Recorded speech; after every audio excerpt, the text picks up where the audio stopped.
afternoon, Boston. I'm your host, Larry Higginbottom, founder of the Osiris Group. The name of our show is called Families Do Matter. I'm joined in the studio again by my good friend and colleague, Haywood Fennell. And we're waiting for our other co-host, Lisa Chillenforth. She's late, but she'll be here. The name of the show today is Murder, Black Male. Continues. It continues. This is something I think we really need to really understand. This atrocity is not going to stop in this nation until we as a people demand that laws be rewritten which govern the use of deadly force in non-combatant situations.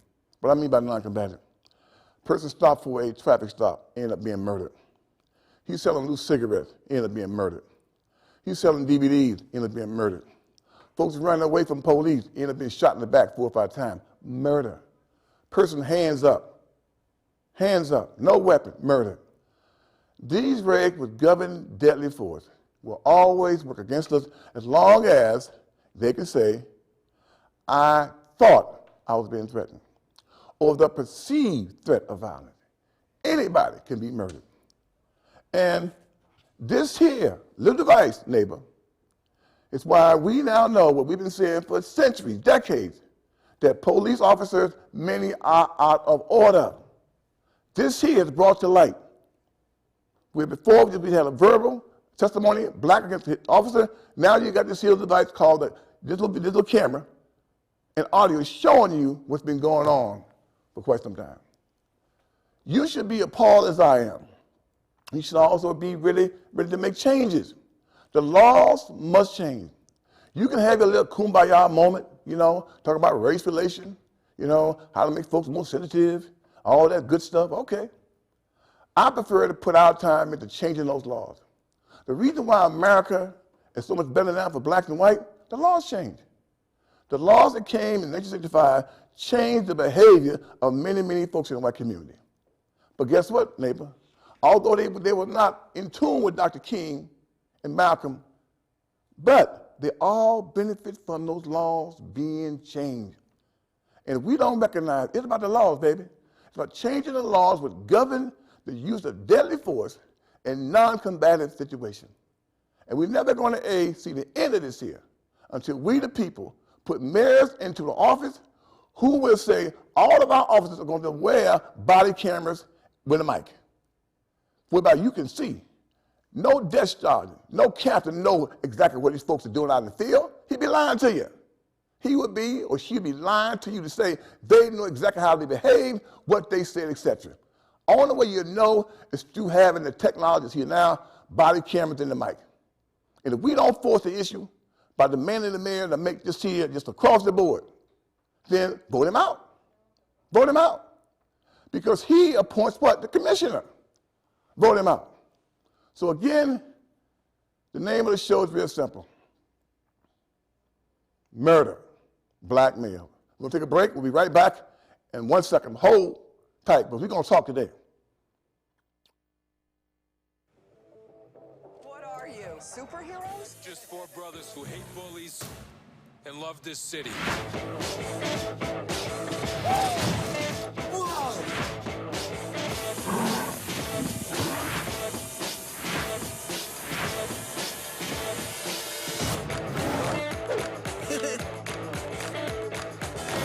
Gear up, guys.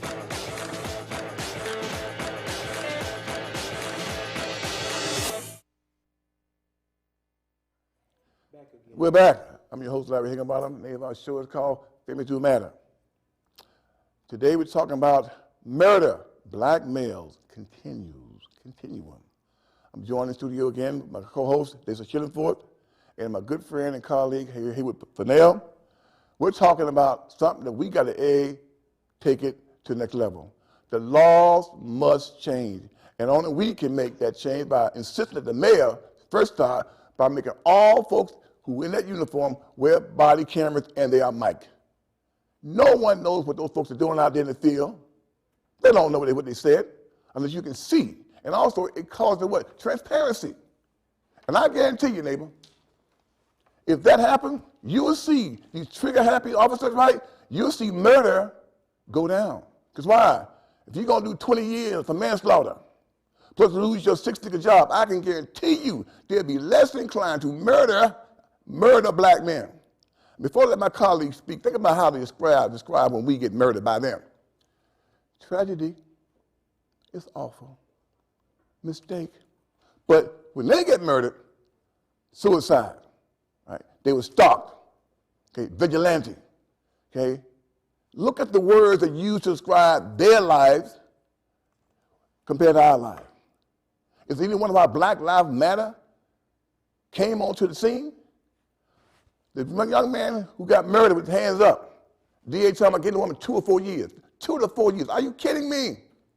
Are you kidding me?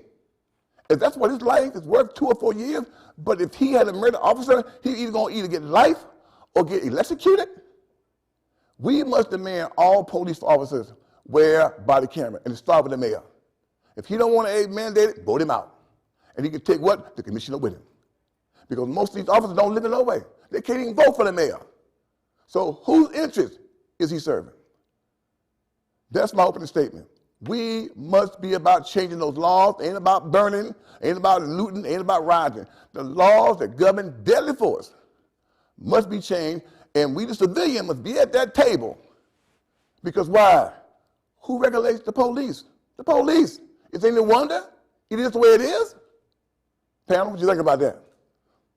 I think you're right on the money with that assessment, Larry. As a matter of fact, I was looking at some of the recent murders that happened across the country, you know, and there's no question that the rise of the civil rights movement in the early 60s brought on the changes because the laws were introduced, and right. The same thing applies now, should apply. But what's happening is that we hear our leaders speaking in whispers as opposed to speaking, you know, real loud and consistently and concerted. Every Sunday in the churches, for example, they should talk about the importance of changing these laws and challenging the police officers and challenging the district attorneys, you know, about how they are systematically excluding these people from the criminal justice system based on some frivolous, I felt threatened, you know, he ran, she ran, all that kind of stuff, right? Not finding weapons and calling electric cigarette lighter or whatever that was in California, to have a young lady that couldn't have been no more than 10 years old in Charlotte speak before the city council, a growing young girl afraid to, you know, of the police officers, and why are they killing their people? And nobody seems to know. You need to change the laws. Exactly. There is no other way. Because if they have, like, they seem to think they have a mandate to go around and shoot people and get 3 or 2 weeks administrative leave with pay. They pay. Amen. You know, this man down in Tulsa, Oklahoma, you know, he's just one of the many, because we can go right to South Carolina, where last year the man was shot in the back. Yeah. No Running. weapon. Running. Right. Think about that. I mean, you know, that's kind of bad because we deserve to be protected. Amen. We deserve to be protected. I mean, I agree with what both of you are saying. The laws do need to change. And in a conversation we had before, we talked about radicalism. And even just the definition of that, because you made mention that people need to become radical and have radical change. And I think I agree with that, but I think it's important for people to even know to understand the definition of radical, because radical doesn't mean violent. It doesn't mean, you know, it's not something negative. And I think that there's always been a negative connotation. So people need to move away from looking at radicalism and thinking in a radical way as something negative. It's like thinking outside of the box, basically. And that's what needs to happen here. That's the only thing I can see that would address what's going on. Let me go one step further. When Dr. King finally got inspired by God to do something about our plight. It was radical. They call them radical. How dare you want to integrate, want to sit at the restaurant, move anywhere, marry anybody, all right, get equal treatment under the law. Radical. Preachers were against him. The white community definitely was against him, right? Many of our community was frightened. But from that radical idea, nonviolent, push the social envelope, everybody's benefited. When I say we need a radical leader, we need a radical mayor who's going to insist all of these officers are going to wear what? Body cameras. Radical. Not radical.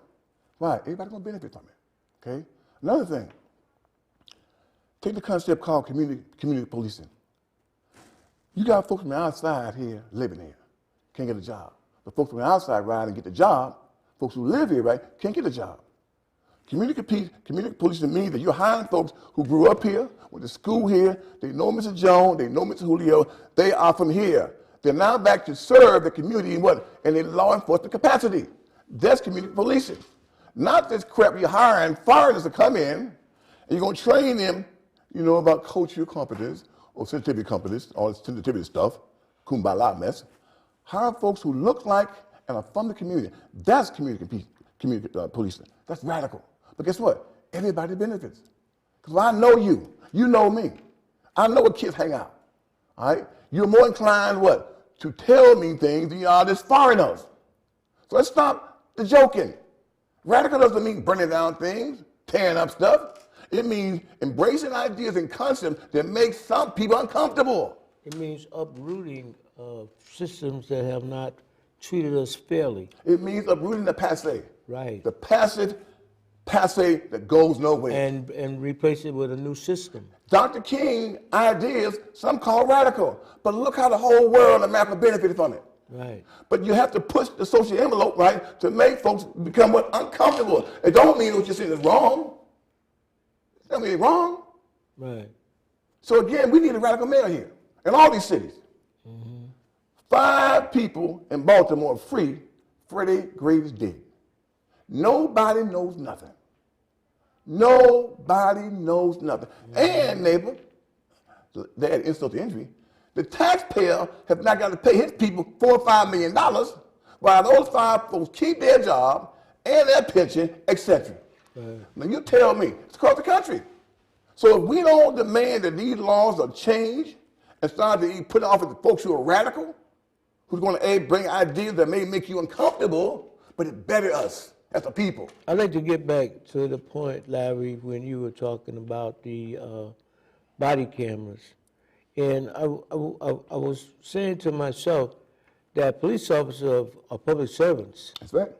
you know, sworn to uphold the law, and that the body cameras were supposed to come into play, and then all of a sudden they want to politicize the body cameras, not wear them for a period of time, and at the same time, that's a disservice to the people that they're supposed to protect.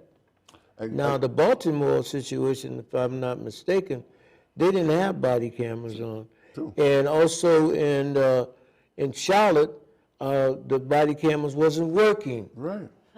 You know, so the man's wife had her phone, and she was conversating and trying to keep her husband from being murdered.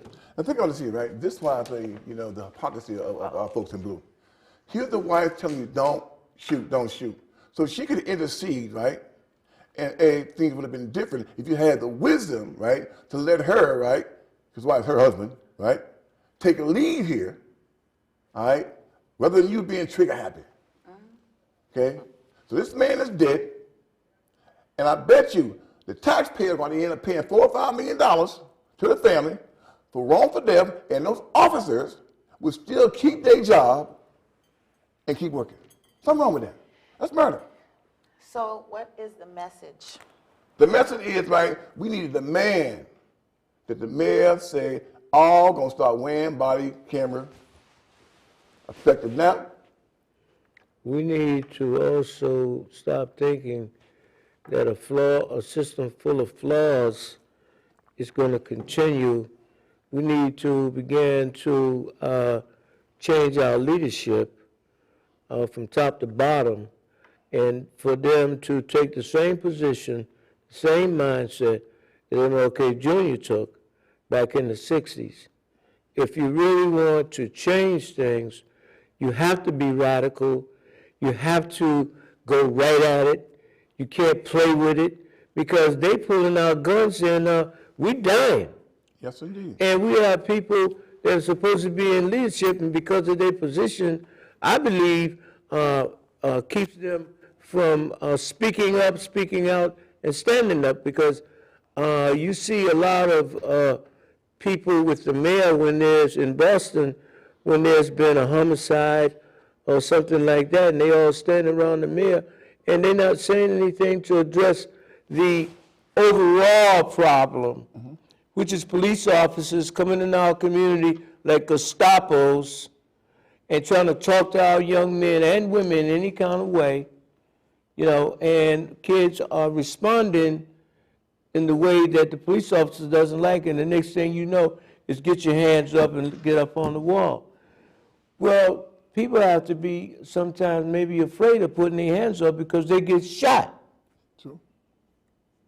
You know, like you was talking about earlier about the man in Staten Island that was selling the DVDs. They strangled him. To death. There's an issue of a trust, a lack of trust that definitely is a problem. Because on the one hand, we are telling kids and people in general how to respond to officers or the best way to respond to officers, but then there continues to be these instances around the country wherein people didn't do anything and they still, you know, got killed. So I say it's a trust issue because who do you trust? Can I say something about forget trust? If the laws are such that if you violate these laws with government use of deadly force, you might as well kiss your job goodbye. You're going to do 10 to 20 in prison. There goes your six-figure job. See, they ain't got to love me, but I need to have, what, protection under the law. Absolutely. If you violate, if you move too far to the right, and you violate those norms, you know, those policy procedures, right, there is a price to pay that many don't want to pay. We got a phone. Call it. Go ahead. Go ahead. Yes, I have a comment, and my comment is this. The politicians, I want to make this perfectly clear, the politicians are not leaders. We, the people, are these politicians' leaders. We elected them to help us do a job. And yes, the ones that aren't doing their job should be voted out. I agree with you wholeheartedly because I am a registered voter. And I agree with you that it's time to have the technology. Body cameras are good and they're useful because they can make sure that whoever did the crime, it gets the time. I know I sound corny, but that's the truth.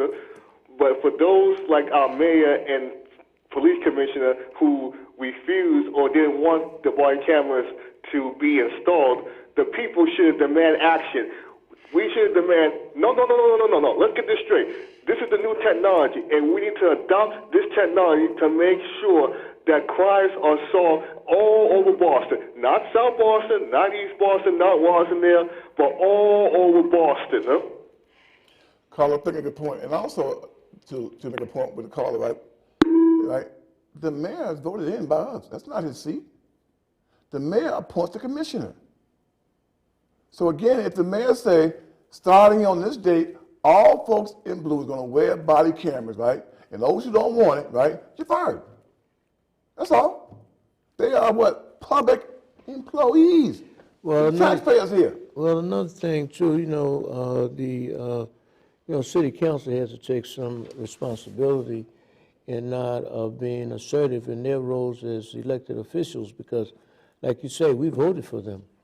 You know, and what we got down there at City Hall is a bunch of lemonade drinkers, you know, who are afraid to step up and make the necessary demands that the police department adhere to the laws and the rules that are in place to protect the citizens.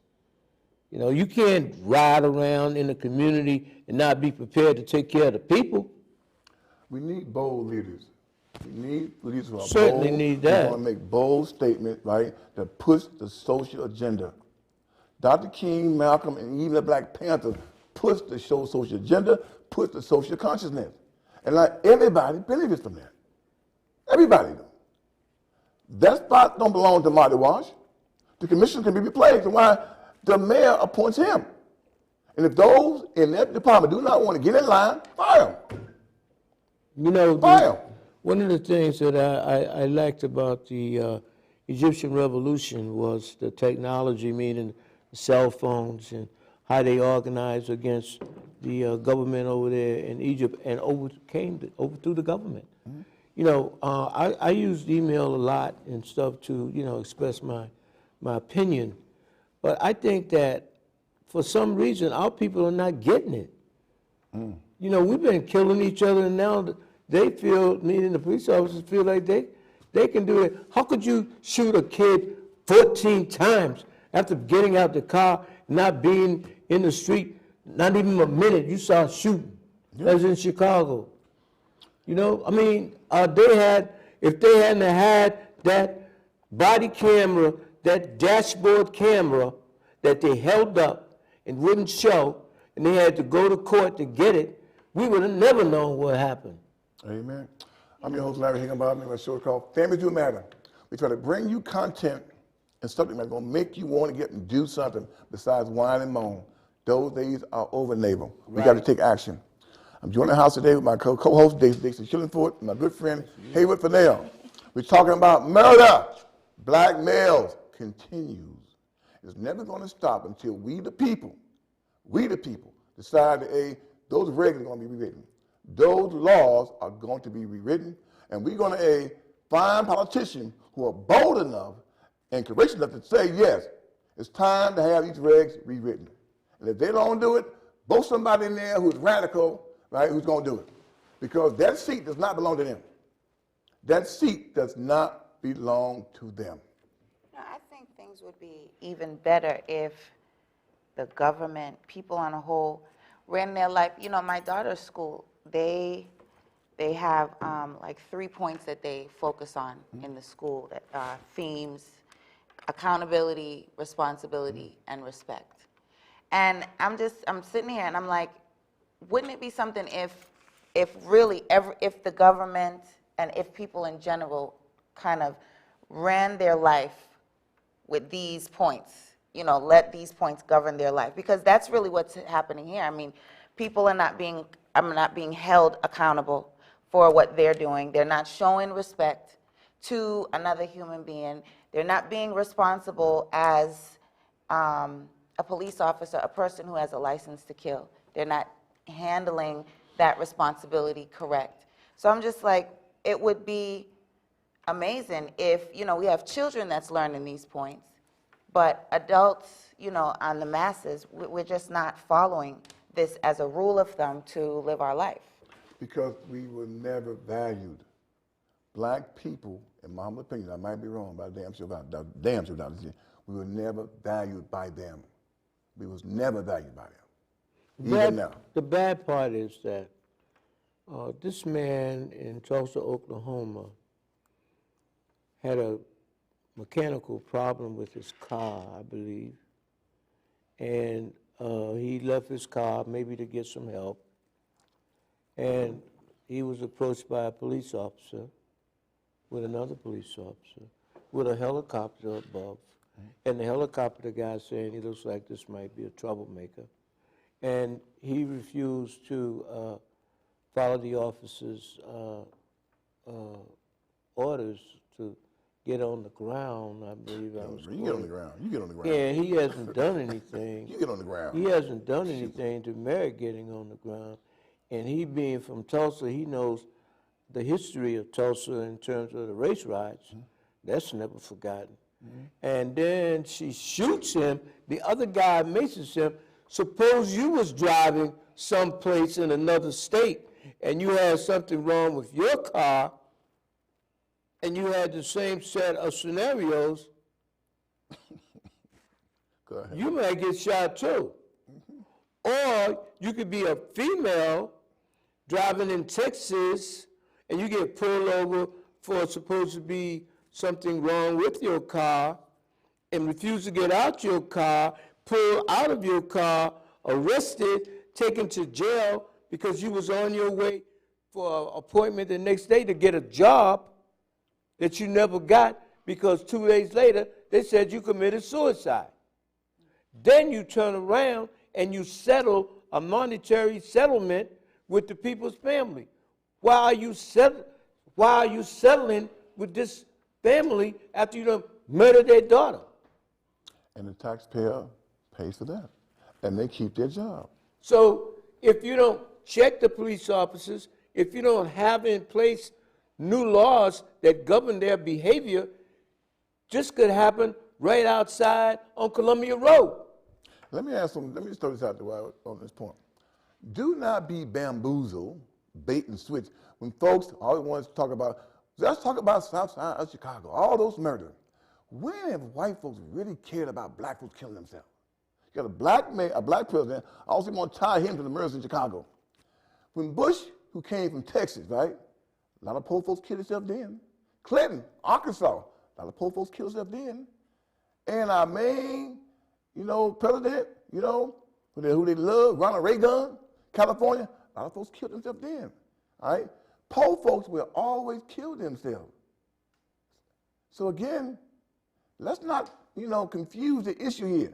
We for police, we for you, but you got to be regulated too. Yeah, not only that, you have to look at the economic development profile in our community for the last, let's say, 25 or 30 years, and how that is playing on our emotions and our self-worth. You go into our community now, and you look around and you see a whole bunch of new people that's buying houses and flipping them into condos, and you can't pay the rent because the educational system that was put in place has not fulfilled the needs educationally of our people. So they feel left out and marginalized, and they're not organized. So they do things, within their community to harm themselves, and the people that should be doing things to correct that, like our leadership, they don't do that. Dacia? I agree with some of that, and then some of that I don't, because I think that people in general also use a lot of stuff as a crutch.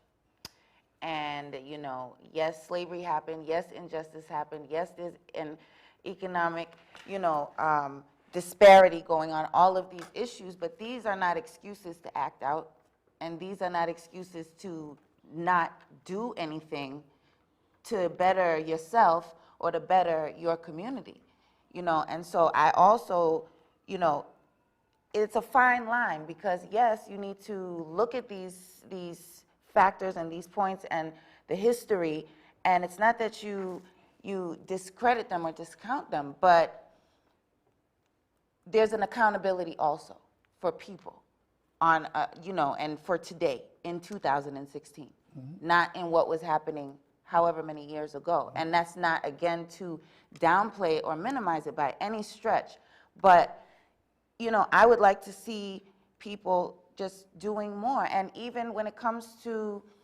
the politicians in our leadership, I mean, in the 60s and before, there were people who were not in leadership who took leadership roles.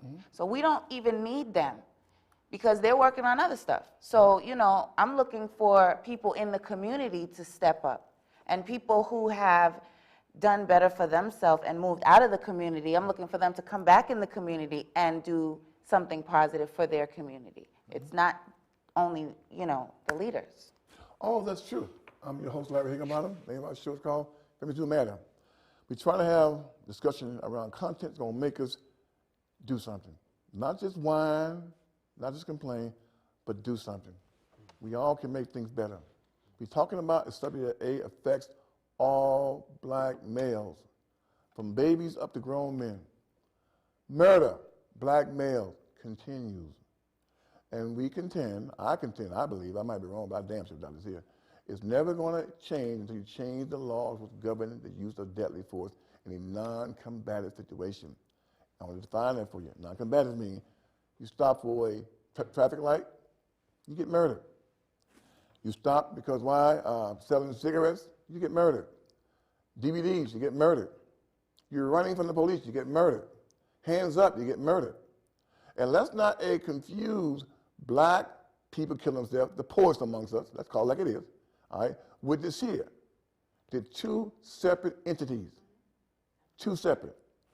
Poor people where opportunities are lacking, where they don't feel that they can make it, they have been taught and trained to do what they see, are going to always turn on themselves. In that same community, for those blacks who've been educated and trained, their kids got a shot. But those who have not, who are stuck on that bottom, and they are the ones who are turning on themselves. But only that's going to be addressed by us. No one's coming to improve that but us.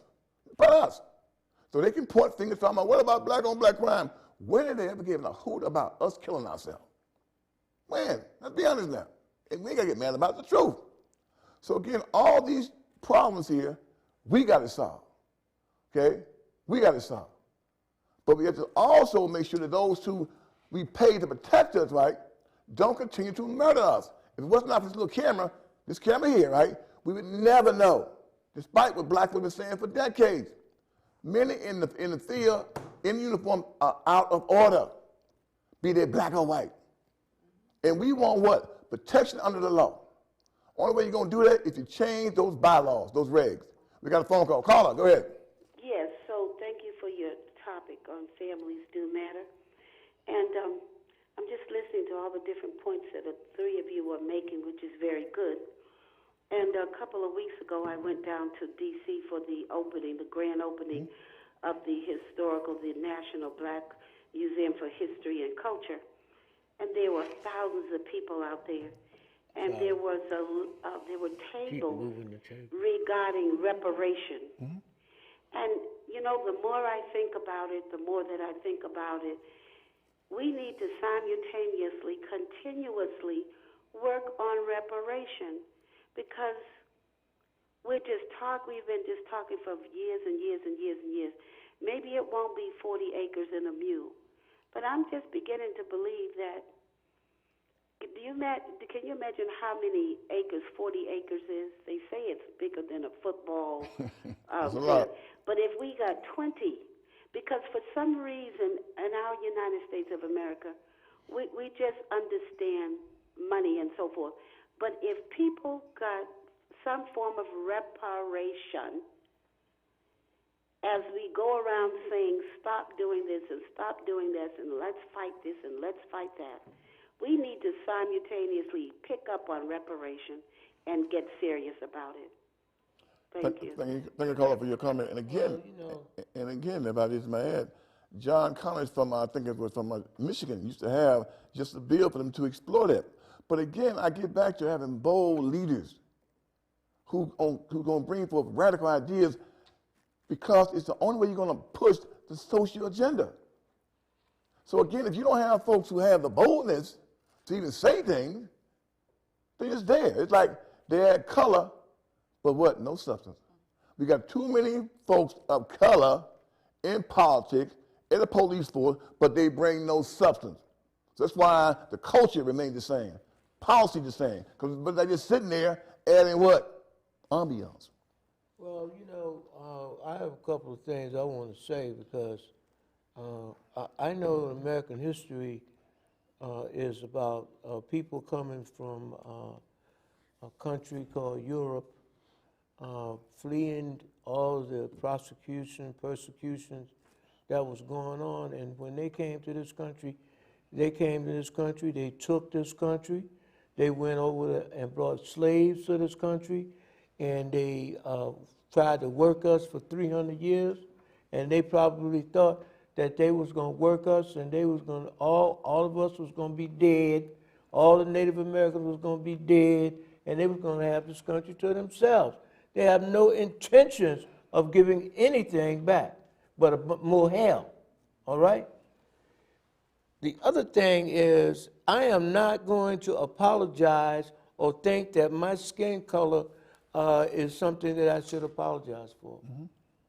I believe in the strength of our people, and I believe in our people's greatness, and I also believe, and I know that you believe, that the history that they began to teach us goes far beyond our capture because we were Amen. never slaves. That's right. We were captured, but we were never slaves now. That's right. You got to get that straightened out. We gave a lot of stuff to this world that they're using today. That's right. But what they do is that they don't teach that. All right? When you talk about black history, most cases you talking about when we was captured. Right. Well, and we the only people in America today that came from freedom to capture. Everybody else was messed up. And they had white slaves too. You know, we don't talk about that, but people need to understand the dynamics of how history impacts our growth. Not only that, they take our educational system and they teach us or try to teach us what to think as opposed to how to think. If we continue to live in a system full of flaws called politics and not politics, and talking about just voting alone and not realizing that for 350, almost 400 years using the Jim Crow to keep us excluded, they built this country. And they excluded us because of our skin color. And now we're fighting back, but not enough because we got leaders, man, that need backbone and need to understand that politics is not some place where you go for 25 or 30 years and just sit around and talk about it. You got to do things in our community. You have to inspire our young people. You have to get them to understand that they do matter, that they have to struggle, that they have to fight, because war has been declared on our people. All right. I'm your host, Larry Higginbottom. Our show is called Family Do Matter. We try to bring you content that's going to make us take serious about our plight, but also we ain't whining, we ain't crying. What we going to do about it? It's all about what we going to do about it. We're having a dialogue, a continuum about murder, black male. It's called like it is, murder, black male. You have to continue to confront the community leaders and tell them the truth. Because if you're not telling the truth, then you're telling a lie. And we deserve better, and nobody's going to give it to us. Nobody's coming to save us. We got to take our stuff, man. Nobody's coming to save us. And because we, right, you know, want to live better and do better, it don't mean that it threatens your existence. Because I love and honor and cherish being a black, don't mean I'm against you. I also want to live well, do well, prosper, share the wealth, as I call it. So again, we got to take care of business. And the first business is to make sure that those who are paid to protect us don't hide behind that shield and end up being exempt from charge of murder because the regs are so convoluted. I felt threatened. The perception of threats. That's all your interpretation. That's all your interpretation. We need concrete, definitive rules of engagement when it comes to an officer using his weapon, especially in non-combative situations. And I said before, traffic stop, guy ends up getting murdered. Selling blue cigarettes, murdered. DVDs, murdered. Car trouble, murder. Hands up, murder. Young 12-year-old kid with a toy gun, murdered. Wasn't on the scene 2 or 3 minutes, he shot it. Murder, that's murder. But when we kill somebody in blue, think about the adjective. He what? He was stalked. Right? They was assassinated. Yes. Hounded down. Right. But when we get murdered, tragedy. How unfortunate. Yeah.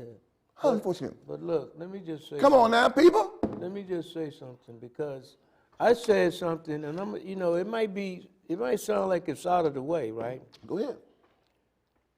I said we should BOYCOTT, boycott. Listen, you raise up a telephone, cell phone, and you see people with these cell phones, and we spend millions of dollars per month On minutes. for that service. So I say, don't pay your cell bill for 1 month. Don't pay it. Pay it the next month. If you get a late fee, pay the fee. But for 1 month, don't pay your cell phone bill. And then look at all the people that are vendoring and depending on you paying your bill every month. taxes come from your cell phone bill that goes to the federal government, and the federal government gives out this money to these law enforcement agencies to buy these cameras and these dashboard cameras and all the other things that go with law enforcement. When you don't pay your bill and you let them know why you're not paying your bill for that 1 month, then they get it. They will get it. They can't afford to not say something about changing laws.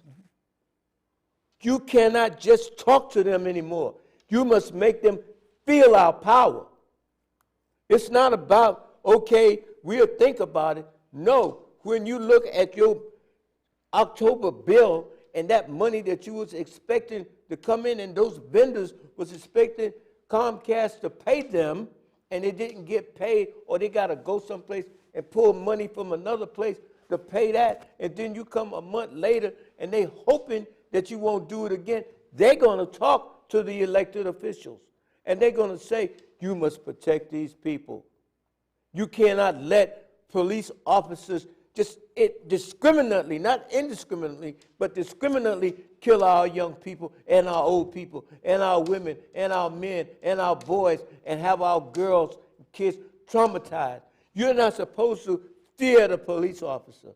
Police officers are supposed to be respected, but more importantly, police officers are supposed to respect us. Well, I'm your host, Larry Higginbottom. And our show is called Families Do Matter, where we bring you views and topics on make us sit back, but also it's about taking action. We can no longer just sit back, whine and groan and moan. But we need bold leaders, courageous leaders who's going to bring ideas that make folks uncomfortable to push the social agenda. And we need bold people. Amen. Yeah. You know, We're working on both. Yeah, we need bold people because even with the examples that Haywood gave, that would be awesome, but unfortunately, there's not enough people that would do that. They And would be afraid to do it. And even worse, you don't have those in so-called leadership position, right, bold to say that. They don't bring nothing bold, nothing so-called radical. It's always status quo. It's always status quo. And these things need to be done on large scale. So if we don't, rally up our people, if we have to be able to form our large groups. Right. And if we don't do that, then taking a stand like what he said, a couple of people that won't affect them. Yeah. They won't even know what you're doing. All you're gonna do is get slapped with more fees. True. But it has to be done on a large scale in order for them to get the point. Okay, let me tell you something. When Dr. Martin Luther King started with his boycott strategy, the people that were most affected did not want to be involved. I'm talking about the ministers. Oh my goodness, we can't do that. But there were some people, like I can't think of their names, but there were NAACP people, NAACP leaders in Florida. They bombed their house, they killed a man, and he killed his wife. There is a price that we pay as a people to do radical change. Because those people in Tulsa, if you had people that would stand up like the people did in Ferguson and the people need to do in Chicago and the people need to do in Charlotte and begin to say, we are going to mobilize and organize and we are not going to pay Verizon for 1 month. Take that same phone that they used in Egypt to overturn the government, to overturn and introduce new laws that are going to protect our people. We just do not know how to organize. And if you're scared, stay home. Well said. I'm your host, Larry Higginbottom. The name of the show is called Families Do Matter. I'm joined in the house today, co-host Daisy Shillingford, my good friend Haywood Fennell. Radical ideas are not violent. No. They are the reason why we enjoy the liberties we enjoy now. Dr. King, Malcolm, Black Panthers were viewed radicals. But they pushed the social agenda whereby everybody now benefits from those things. And what we're saying to our people out here, Ain't nobody coming to push this agenda but us. And we can no longer afford to put folks in the office, right, who is passe, right, lukewarm, or say the same old slop.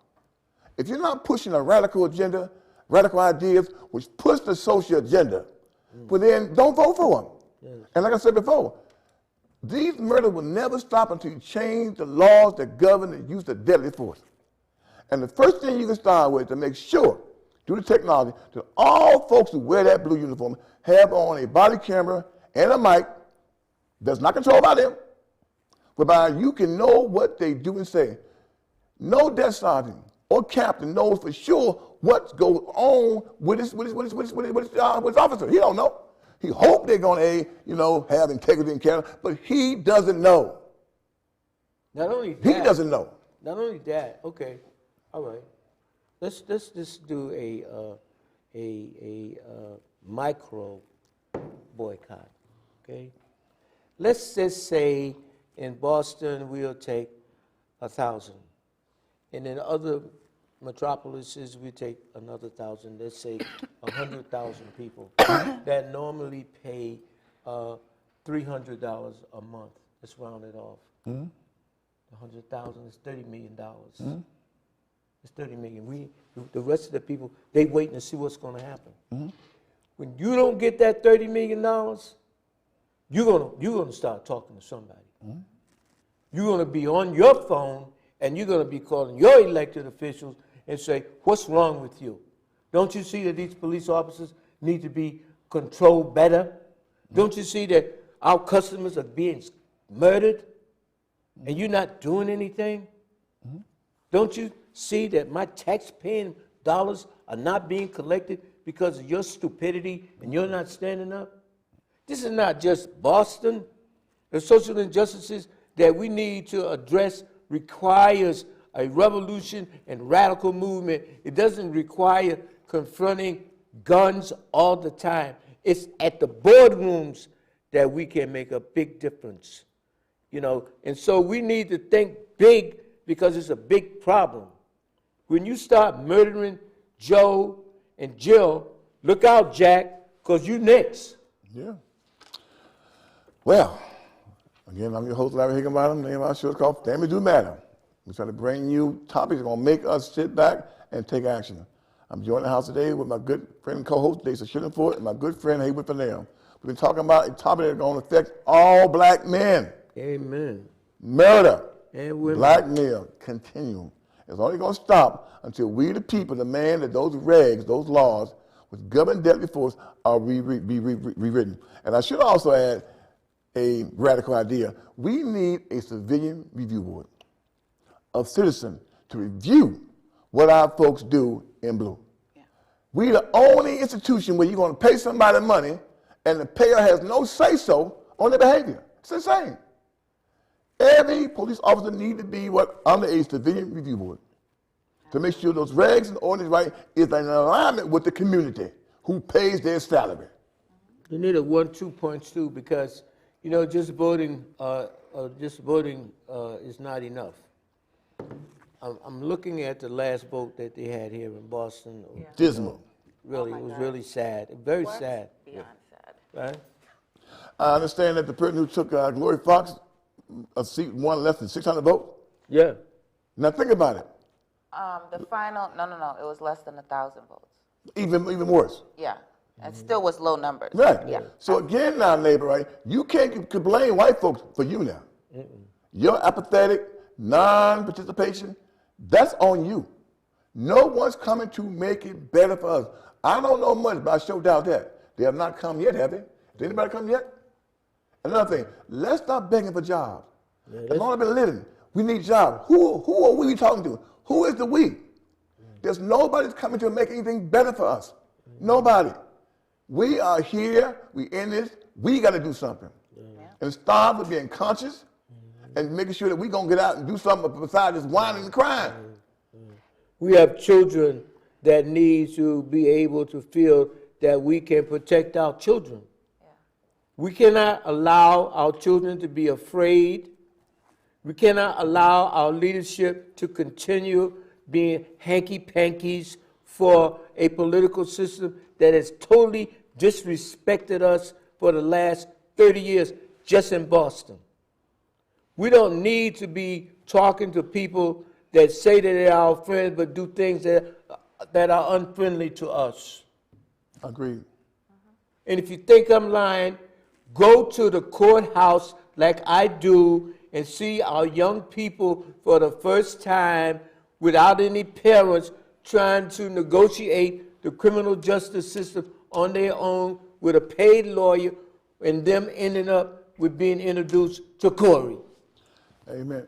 We got 3 minutes to go. Panel, again, a good conversation, but we're looking to do more than talk, neighbor.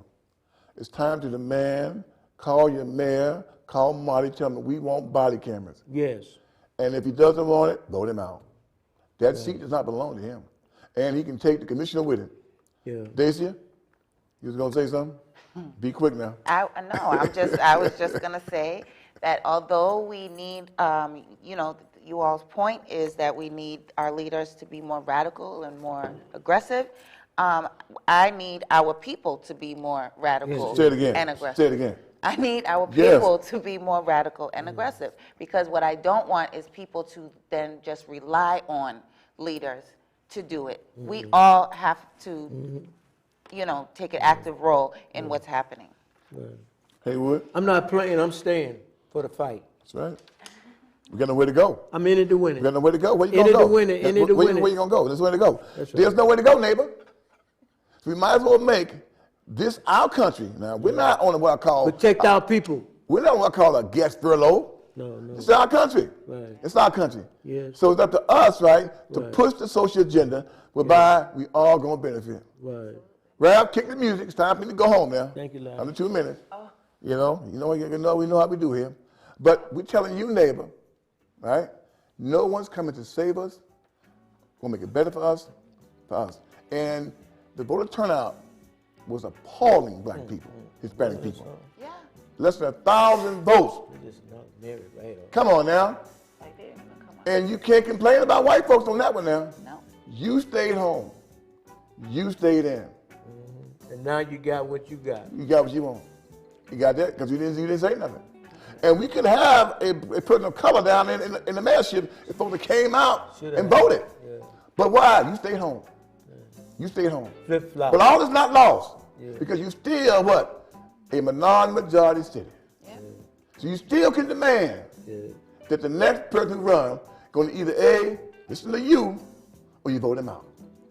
You got power, neighbor. And We'll be back boycott. on October 18th to continue. Murder, black males continues. Till then, be safe, people. It's dangerous out there. God bless you.